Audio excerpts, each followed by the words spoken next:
Hey guys, what's up? Technologics here, and today we're taking a look at the iPhone 5S. How does it hold up in 2017?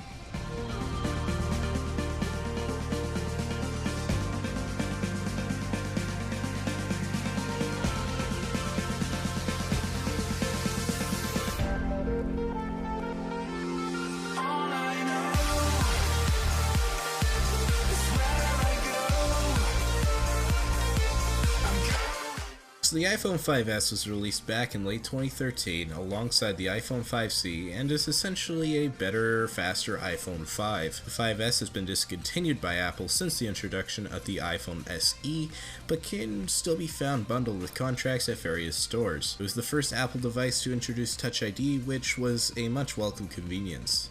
The 5S has a nice design and is enclosed in an aluminum build. It looks really nice and sleek and feels very solid. It is a little bit thicker than newer iPhones, but honestly it's not too bad and I didn't even really notice while holding it. The 5S comes in the colors gold, silver, and space gray. If you want rose gold, then you'll have to go for the SE. The screen is only 4 inches, which does feel small compared to the iPhone 6, but isn't too bad if you don't mind or even prefer the smaller screen. So if that's the case, I wouldn't worry about it. It has a Retina display with a resolution of 640 by 1136, which is just under 720p, but still looks pretty awesome. Everything on it displays as very sharp and very crisp, which is what you want from a phone like this. The camera is surprisingly good. While it only has 8 megapixels and shoots at 1080p, it looks great, so no complaints there. Unfortunately, I was unable to get any footage myself, so what you see on the screen now is a test by Everything Apple Pro. I'll leave a link to his video down below if you are interested. When it comes to the power, the 5S is no pushover with a full gig of RAM and Apple's A7 processor. While it's nothing amazing, it can run everyday tasks no problem, and you shouldn't find very much slowdown at all.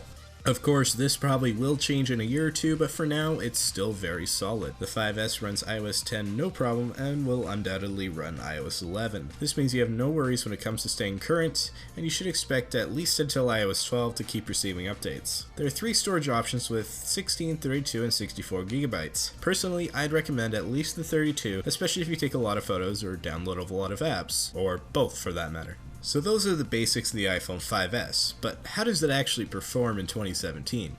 Well, in pretty much everything I did with it, really well. I found basically no lag, loading times were quick, and honestly everything was on point. It's a nice phone, even if it is over 3 years old. It's fully supported, which is a definite plus, and looking towards the future it should be good for at least a year or two. When it comes to price, it seems to be usually a bit over $150 on eBay for a phone in good condition, and that's for the 16GB model. The price is pretty fair in my opinion, but the question is, should you actually buy it?